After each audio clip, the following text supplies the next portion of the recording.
دھماکہ سنا گیا ہے. غیر ملکی میڈیا یہ رپورٹ کر رہا ہے کہ کویت میں دھماکے سنے گئے ہیں. ساتھ ساتھ ابو ظبی میں بھی دھماکہ سنا گیا ہے. غیر ملکی میڈیا کے مطابق کویت میں بھی دھماکے سنے گئے ہیں. اس سے پہلے بحرین کے دارالحکومت منامہ میں دھماکہ سنا گیا تھا اور اب بھی غیر ملکی میڈیا یہ رپورٹ کر رہا ہے کہ کویت میں دھماکے سنے گئے ہیں. ساتھ ہی ساتھ ابو ظبی میں دھماکہ سنا گیا ہے. ڈاکٹر قمر چیمہ صاحب، یہی سوال ہے آپ سے کہ جہاں جہاں پر امریکی بیسز ہیں یا امریکی اڈے ہیں وہاں پر ہم دیکھ رہے ہیں کہ اب دھماکے سنے جا رہے ہیں. ایران ان کو سٹرائک کر رہا ہے، ٹارگٹ کر کے نشانہ بنا رہا ہے.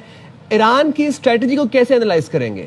میں سمجھتا ہوں یہ بڑی کامیاب اسٹریٹجی رہے گی، اور میں آپ کو یہی بتا رہا تھا کہ یہ دیکھیں، اب آپ امیجن کریں کہ اس وقت ایران کی ایئر سپیس کے اوپر اگر اسرائیلی جو ہیں وہ F-13 جیٹس گھوم رہے ہیں، تو اس سے مراد یہ ہے کہ ایران کی اپنی کیپیبلٹی اپنے ملک کو ڈیفینڈ کرنے کی نہیں ہے. یہ جو امریکہ نے اسٹرائکس کی ہیں، یہ میں سمجھتا ہوں یہ ایران کے لیے بہت بڑا ایڈوانٹیج ہے.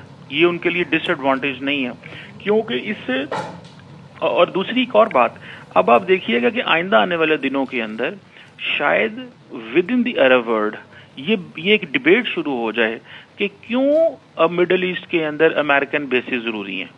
اس کے اوپر بھی ایک کوشچن شروع ہو جائے گا کہ اگر فار ایگزامپل ہمیں ایران سے خطرہ نہیں ہے اور ایران اب آئیڈیالوجی ایکسپورٹ نہیں کرے گا، ایران ہمارے لیے وہ خطرہ نہیں ہے جو ہمیں بتایا جا رہا ہے، تو میرا خیال ہے کہ یہ ایک بہت بڑی بحث جو ہے یہ ود ان مڈل ایسٹ بھی شروع ہوگی.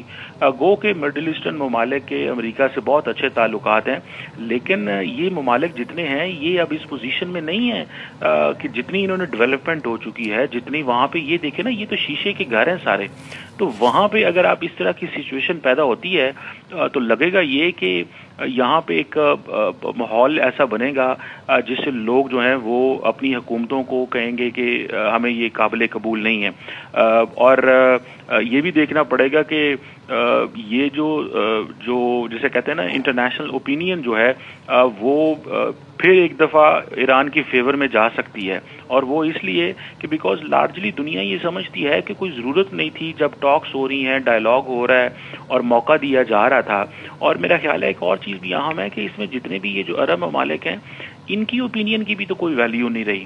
انہوں نے بھی تو بے شک انہوں نے ایران کو فون کر کے کہا ہے کہ ہم ان چیزوں میں آپ کے ساتھ شامل نہیں ہیں، ہم نہیں چاہتے کہ امریکہ جو ہے وہ آپ کے ہاں حملہ کرے، لیکن